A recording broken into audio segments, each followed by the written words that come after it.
Rahul, this is interesting from a political point of view. Jitin Prasada is now Minister of State for Commerce and Industry. He also gets MOS in MeitY, in Electronics and IT. Sripad Yeso Nayak, MOS Power and Renewable Energy. Pankaj Chaudhary, MOS in Finance, he was already there. Krishan Pal, Minister of State under Mr. Shah in Ministry of Cooperation. Ramdas Athawale in Social Justice and Empowerment. These are just MOS, please take note. Ramnath Thakur, MOS Agriculture and Farmers Welfare. Nityanand Rai, MOS in Home Affairs. Anupriya Patel, MOS in Health, Family Welfare and Chemicals and Fertilizers. V. Somanna, MOS in Jal Shakti and Railways. Chandrasekhar Pemmasani, MOS in Ministry of Rural Development and Communications. Professor S.P. Singh Baghel, Fisheries, Animal Husbandry, Dairying, Panchayati Raj. Shobha Karandje, she is in MSME and Labour and Employment. Kirtivardhan Singh, Environment, Forest, Climate Change, External Affairs. So Kirtivardhan Singh gets into External Affairs, MOS pretty high profile. B.L. Verma, Consumer Affairs, Food and Public Distribution. Preeti. Well, interesting. Rahul, if you are looking at it now in totality, what are the biggest takeaways that you see in all of this?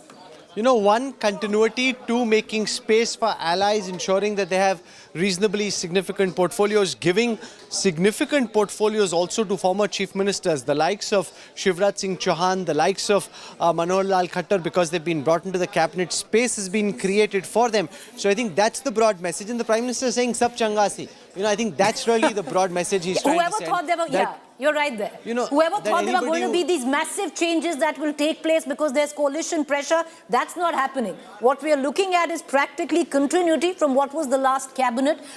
There is going to be a reshuffle. But Rahul, to bring you back into this conversation, the big ticket, it's interesting because the likes of Chirag Paswan, do you reckon he'd be happy with food processing? Sorry, can you just repeat that? One of my colleagues just asked me something in the newsroom and I couldn't hear what you were saying. Rahul, the likes, allies have been accommodated, but the likes of, say, a Chirag Paswan, would he be happy with maybe a food processing minister? Given where he comes from, and when I spoke to Chirag Paswan at length after his victory, he says he wants to spend a lot of time in the state. Remember, there are elections in 2025 in Bihar, and he thinks that strength really comes from expanding his footprint in the state. As Nitish Kumar's long, illustrious political career comes towards the end, there is space for somebody to tap into and to become the next big thing in Bihar politics. You've got Tejaswi Yadav, who's currently leading the stakes. Chirag Paswan has established himself. There is quite a current in his rallies. You can see that very clearly when you travel with him, see the response that he gets. Some of the BJP leaders haven't been able to acquire the same profile. The BJP trying to build up Samrat Chaudhary at this moment, but in terms of mass connect, he doesn't have the same profile that Tejaswi Yadav does.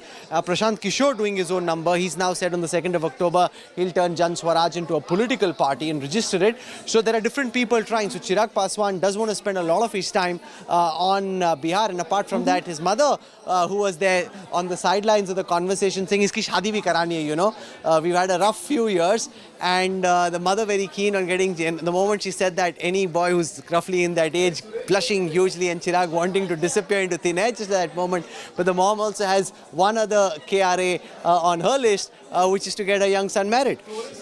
Siddharth, to bring you in, what according to you, or who according to you have been the biggest gainers? Ashwini Vaishnav, without doubt. I agree, Ashwini Vaishnav. Without doubt, yes. Look at the railways. The INB, railways. Minus the road transport portfolio and your social welfare spending, the biggest critical growth-oriented ministry is the Railways Ministry. You take MeitY for all the global reasons that I feel are significant, and you can probably discuss that for 1 hour, Preeti. And more importantly, information and broadcasting. And this is at a time, Siddharth, when the JDU has been wanting the Railway Ministry and they've lobbied for it very openly. And for the 10 years of I&B, it's been a point where there's been some amount of friction. There's been back and forth. There's been rethinking within government for policy making. And one thing is very clear.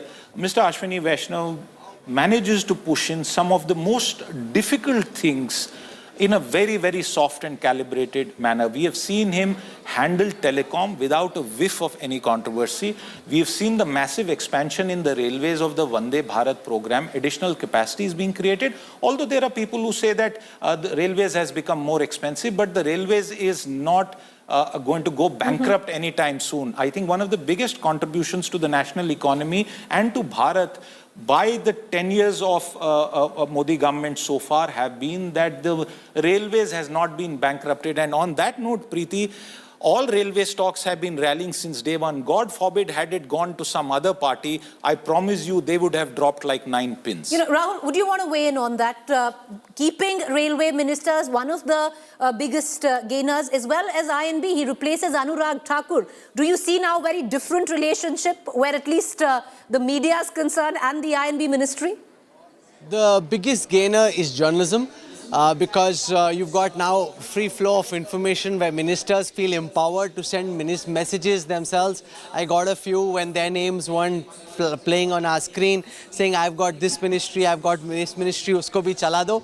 I don't think any time in the last 10 years this would have happened. So that's one big change and more power to everyone, I say, as far as free flow of information is concerned. And remember, that's really the big change. Earlier, they would have all been very scared of speaking. Yesterday in the morning from 8 a.m., the moment they got a call, they were doing interviews with our journalists wanting to speak.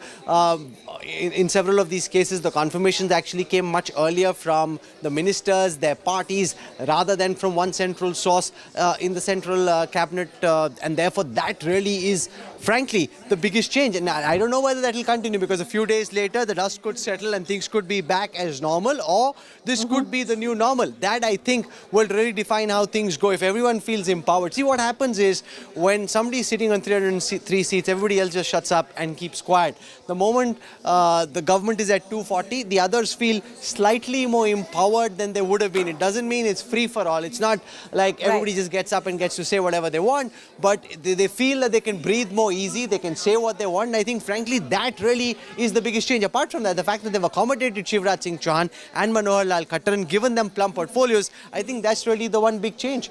You know, accommodating allies, Rahul, you want to, talk about that a bit, because TDP has managed to get one of the most plum portfolios where civil aviation is concerned.